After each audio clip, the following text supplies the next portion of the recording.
घटना तशी हरियाणाची आहे, पण तुम्हाला ती समजलीच पाहिजे आणि म्हणून हा प्रपंच करते। अत्यंत दुर्दैवी घटना आहे। एका होतकरू महिला नेत्याची हत्या झाली आहे आणि त्यावरून इंटरनेटवर राजकारणही रंगतंय।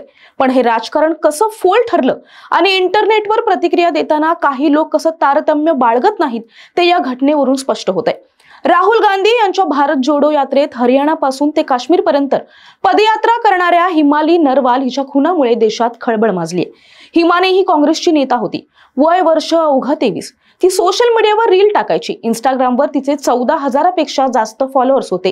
तिचा खून हा राजकीय विषय तर झालाच होता, पण तिच्या प्रियकराला अटक केल्यावर तर हे प्रकरण वेगळंच आहे असं उघड झालंय। कोण होती ही हिमानी नरवाल आणि तिच्या हत्येचा एवढा गवगवा का होतोय? इंटरनेटवर तिचं नाव ट्रेंडिंग का होतंय? कोण होता तिचा प्रियकर? तिच्या हत्येनंतर काय काय राजकारण झालं? हे सगळं आपण आजच्या व्हिडिओतून पाहणार आहोत। विषय खूप इंटरेस्टिंग आहे। एका होतकरू युवा महिला नेत्याची हत्या झाली आहे। हे प्रकरण आपल्या सगळ्यांच्या डोळ्यात अंजन घालणारे आहे। प्रत्येक ठिकाणी राजकारणाला दोष द्यायचा नसतो, हे पण या घटनेतून शिकता येतं। कृपया हा व्हिडिओ शेवटपर्यंत पहा आणि चॅनलला सबस्क्राइब करा। शिवाय या घटनेबद्दल तुम्हाला काय वाटतं ते सुद्धा कमेंट बॉक्समध्ये नक्की सांगा। नमस्कार, मी शुभांगी, कॅमेरा मागे आहे मनोज मांडवकर आणि तुम्ही पाहत आहात घेऊन टाक। विषय आहे हरियाणाचा। महाराष्ट्राचा नसला म्हणून काय झालं? विषय खूप गंभीर आहे आणि आपल्याला यातून शिकायला हवं। राजकारणाशी संबंधित एखाद्या व्यक्तीचा खून झाला की त्यात राजकारणच असतं असं नाही। थोडासा संयम पाळला तर सत्य समोर येतच। पण 23 वर्षांच्या हिमानी नरवाल हिच्या खुनानंतर तिच्या आईनं काँग्रेसच्या नेत्यावरच आरोप केलाय आणि तिच्यावर अंतिम संस्कार करायला नकार सुद्धा दिलाय। एका महाभागाने तर काँग्रेसी अब्दुलनी तिच्या हत्या केल्याचं म्हणत या खुनाला जातीय रंग देण्याचा प्रयत्न सुद्धा केलाय। कोणतीही माहिती न घेता केलेल्या कमेंटनं हिमानी नरवालची हत्या सध्या चर्चेत राहिलीय। शेवटी तिचा खून करून एका सुटकेसमध्ये तिची बॉडी टाकून नेताना एक व्यक्ती सीसीटीव्ही फुटेजमध्ये दिसली आणि या आरोपीचे आणि हिमानीचे प्रेमसंबंध होते असं प्राथमिक तपासात आता दिसून आलंय। शिवाय सचिन नाव असलेल्या या आरोपीचं आधीच एक आंतरजातीय लग्न झालं असून त्याला 2 मुलंही आहेत। पण आई वडिलांसोबत हरियाणातल्या झज्जर या गावात राहणाऱ्या सचिननं वेगळी चूल मांडली होती। एका स्वयंपाकघरात 2 वेगवेगळ्या चुली होत्या आणि सचिन हा शेजारी राहिल्यासारखा राहत होता असं त्याचे आई वडील म्हणतायत। असो, तर ही हिमानी कोण होती? हिमानी ही झज्जर जिल्ह्याची युवा काँग्रेसची ग्रामीण अध्यक्ष होती असं म्हणतात। हिमानीच्या भावाची 2012 साली काही गुंडांनी हत्या केली होती। मोबाईल हिसकावून नेणाऱ्या आरोपीनं त्याचा खून केला होता। या घटनेतल्या आरोपींना कधीही अटक झाली नाही। या घटनेचा धक्का बसल्यामुळे डिप्रेशन मध्ये गेलेल्या त्याच्या वडिलांनी म्हणजेच हिमानीच्या वडिलांनी 2016 मध्ये आत्महत्या केली। पतीच्या आत्महत्येनंतर हिमानीची आई आणि भाऊ जतीन यांनी रोहतक शहर सोडलं आणि दिल्लीत ते स्थायिक झाले।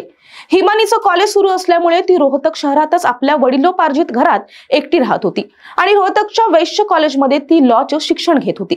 शिक्षण घेतानाच ती राजकारणात आली आणि तिनं काँग्रेसमध्ये प्रवेश केला। अगदी थोड्याच वेळानं ती पक्षातला लोकप्रिय चेहरा बनली। तिचं भारत जोडो यात्रेदरम्यान राहुल गांधी सोबत काढलेले फोटो आता सुद्धा गाजतायत। पण स्वतः राहुल गांधी यांनीच तिच्यासोबतचे फोटो आपल्या फेसबुक अकाउंटवर पोस्ट केले होते।